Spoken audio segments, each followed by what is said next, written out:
Hi, welcome back to U.S. History. I'm Mr. Rosenleaf, and today we're going to be talking about imperialism. And this unit is all about imperialism and also progressivism. We're going to talk a little bit about that. We did that a little bit last semester, but we're going to kind of see how they relate. But today is all about imperialism. Okay, so just to give you an idea of what America looks like at this point, we're talking about the end of the 1800s, start of the 1900s, start of a new century. And as you can see, the borders are essentially set in the continental United States, as well as Alaska. Alaska is not yet a state. As you can see, Arizona, New Mexico, Oklahoma also don't have statehood status yet.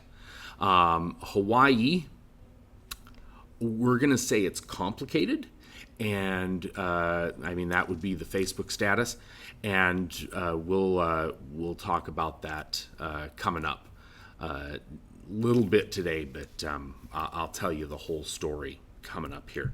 It's actually a very interesting story that you can look up if you want, but I will tell you about it in a future day. But anyway, this is what the continental United States looked like. The state borders were pretty well set. As you can see, Montana became a state in 1889. You should know that from last year's Montana Government Studies class. But I know that some folks just sort of purge all of that information once the year is over. But you can see that other states in the area had gotten statehood status at roughly the same time, end of the 1800s, essentially for places like Idaho, Washington, Wyoming, Utah, the Dakotas, etc. And you can see that Alaska, of course, territory. Oklahoma still partially territory status, partially what's called unorganized territory status. And Hawaii, I guess, is a territory. We acquire Hawaii in 1898. And again, complicated. We'll talk about it in a future day. Okay. So let's kind of get some definitions out of the way here. Imperialism, the policy of a stronger nation to dominate a weaker nation or weaker nations, economically, politically, militarily, culturally, to create an empire. And this was very common at the end of the 1800s. Actually, throughout the 1800s, this was going on. This was especially prevalent in Europe, with European countries that were basically dominating places. Africa, Asia were the big ones. Africa was really the biggest place where imperialism thrived, and I'll show you a map that demonstrates that. So the reasons for imperialism, some were economic. Some countries needed raw materials. Now, one of the countries that we will talk about later on is Japan. And Japan was a prime example of this. Japan's going to really get involved in the imperialism game in the late 1800s, and really after the early 1900s, they are going to do that, because in order to grow their empire, to become more important, more dominant, they needed raw materials. They didn't have petroleum, for example. They didn't have rubber. They didn't have steel. I guess they had small amounts of steel. They needed more raw materials to make more steel. So they needed all these things, and they needed to get the raw materials to get them. That's going to be the case also for, Great Britain didn't have all of these things in and of itself.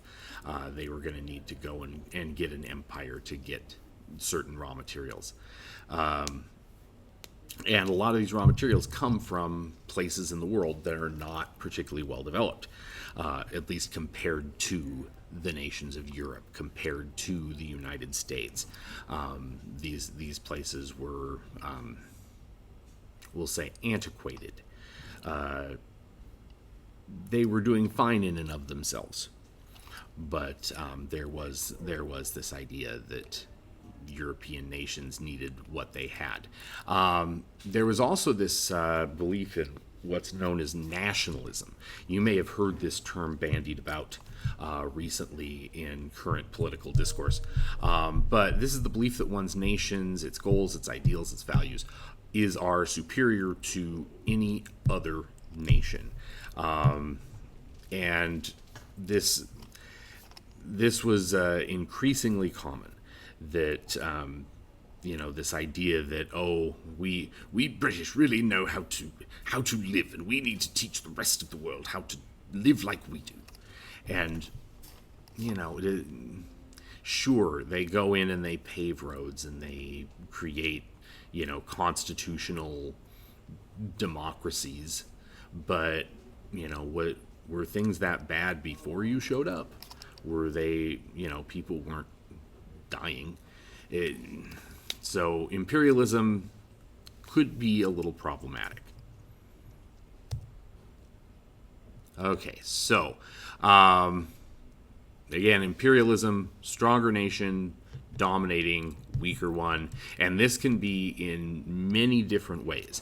It does not just have to be a country rolling its military into somewhere and saying, okay, we're taking over now. It really can be any number of ways. All right, so here is the map that I promised to show you. Africa was the most thoroughly imperialized continent on the globe, and I think you can see how that's true here. So at the bottom, and I apologize, this is an older map and they did it in a very sort of old school style, but look at the bottom there. Look at on the key. Everybody know what the key is?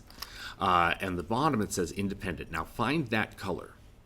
Find those colors, or that one color, that kind of gray. There are two spots. Okay, there's Abyssinia over on the east side of Africa. Abyssinia was independent, and then Liberia, which was actually a country set up by the United States during the presidency of James Monroe. In fact, their capital was named Monrovia after James Monroe. And the idea was a place where former slaves, could go back to Africa. That was one of the very common ideas in the early 1800s, was this idea that African slaves should just go back to Africa once they are freed. They shouldn't stay where they were indentured, enslaved. That didn't really catch fire, but yeah. So if you look here, look at all the different colors. And so the two countries that really dominated Africa, what do you think they were? I'm assuming that somebody hollered out France, because you see that giant green blob there, and that was all French territory, French West Africa. And in addition, they had the country of Gabon, as well as Madagascar, and a little bit over what they called French Somaliland. But the other one that you might have hollered out was Britain, or British, or England. Okay, so let's clear up number one. England is a component country of Great Britain. Great Britain is made up of... Okay, I have to remember this now. Okay, Great Britain is made up of three countries: England, Scotland, Wales. The United Kingdom, which you may also hear used, is made up of four countries: Wales, England, Scotland, Northern Ireland. Okay, so just clearing that up. So yeah, the British had huge amounts of territory, just not all together, but they had Egypt and the area below Egypt, Nigeria. They had some stuff over on the west coast of Africa. They had obviously South Africa down at the bottom and some area connected to that. Other countries, obviously Portugal, and think about it, Portugal is this little tiny kind of skin tag on, and no offense to anybody who's Portuguese descent there, hanging off of Spain.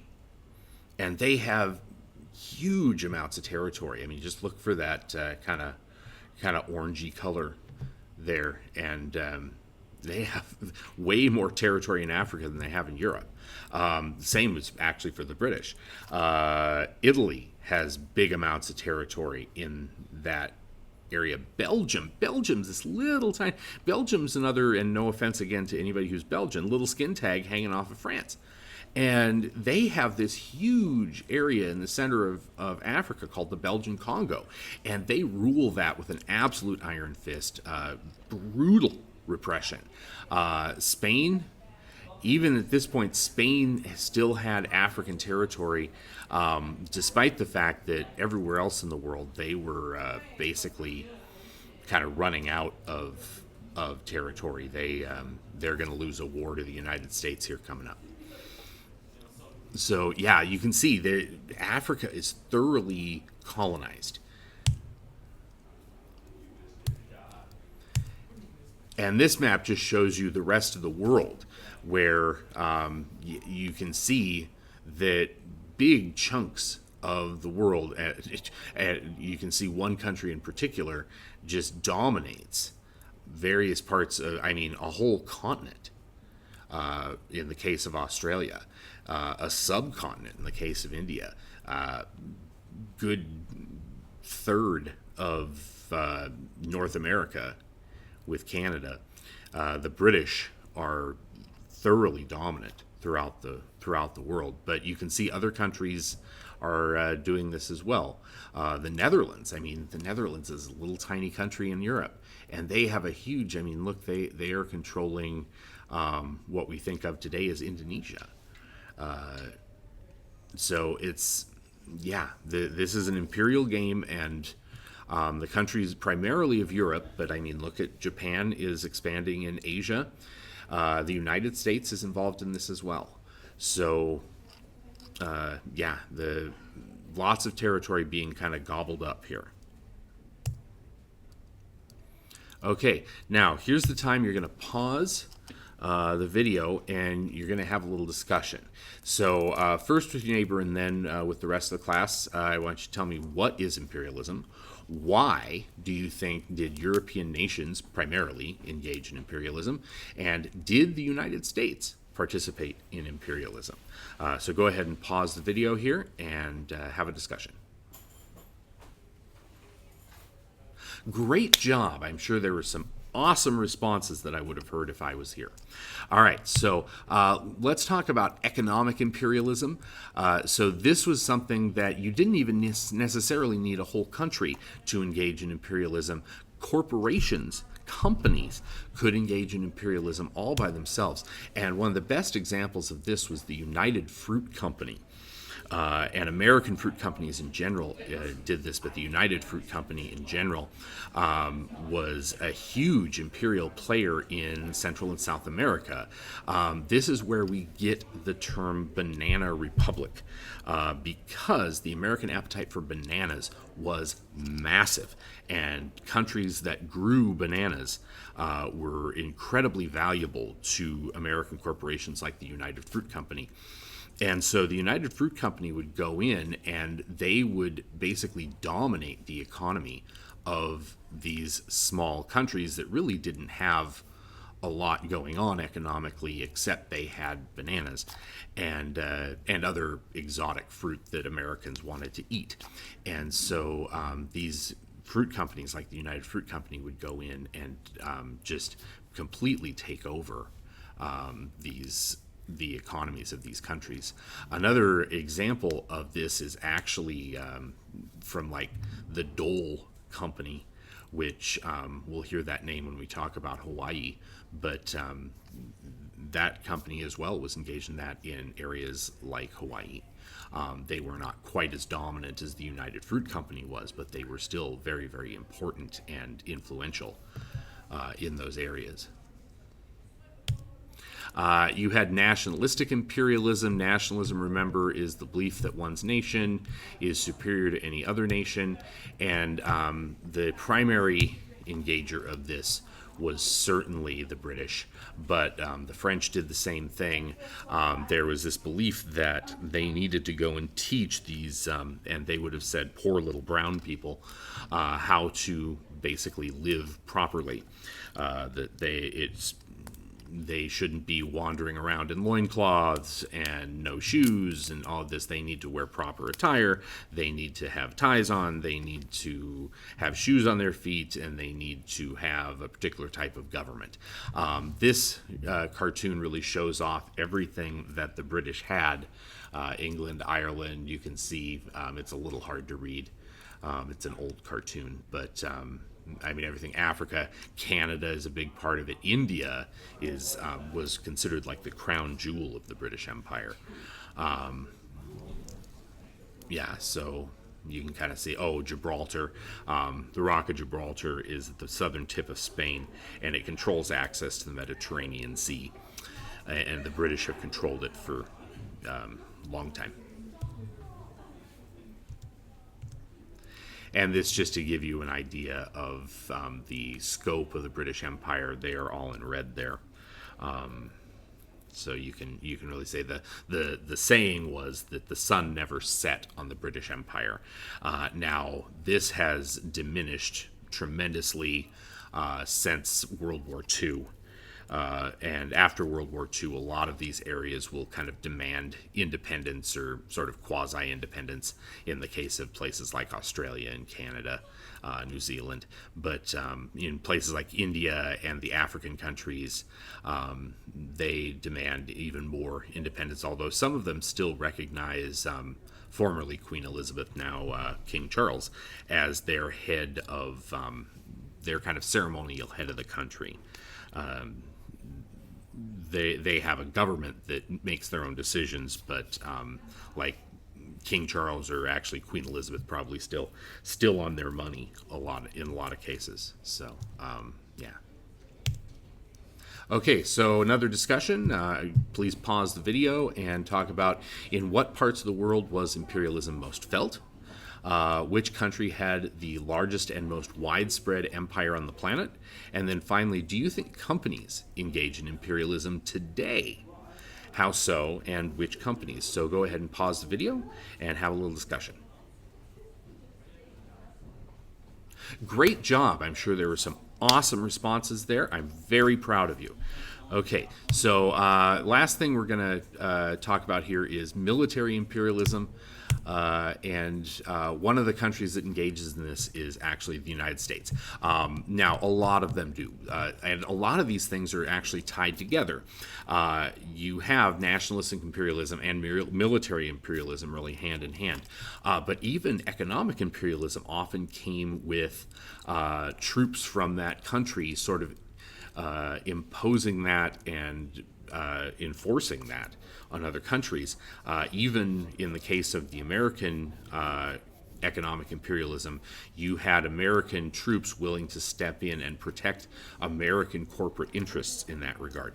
But one of the places that the United States is going to just outright take, they are going to go in there, plant the flag, and say, this is ours. You probably don't recognize these. These are the Midway Islands. You might, if you're a World War II buff, you might know the term Midway. This is where all of those battles took place. These are actually sort of geographically part of Hawaii, but they're far enough off the main Hawaiian chain that they're considered separate. You cannot actually go to Midway. There is an airfield there, but it's primarily for scientific study today. But it was the United States wanted it at this point because they needed some place in the middle of the Pacific Ocean to be able to refuel their ships. And the reason for that is they are going to fight a war with Spain at the end of the 1800s. And they are going to end up with some Asian territories. And they need to be able to get their navy to those territories to defend them in the case of an attack. So they needed something in the middle of the Pacific to refuel ships, and Midway was about perfect. See that white dot in the middle of that globe? That's Midway. And so obviously it was quite perfect for that purpose.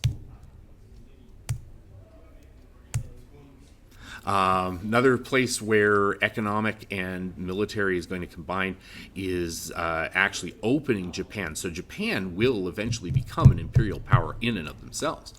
But in the mid 1800s, they were not open to other countries. They were not open to trade. And the United States is going to change that. The United States is going to roll an armada in there led by Commodore Matthew Perry, not the actor that just died, but a different Matthew Perry. And they are going to basically say, okay, Japan, you're going to open yourselves to trade or we're going to take you over. And the Japanese said, hey, trade sounds great. And here is more American show of this. I'm making a video, by the way, so.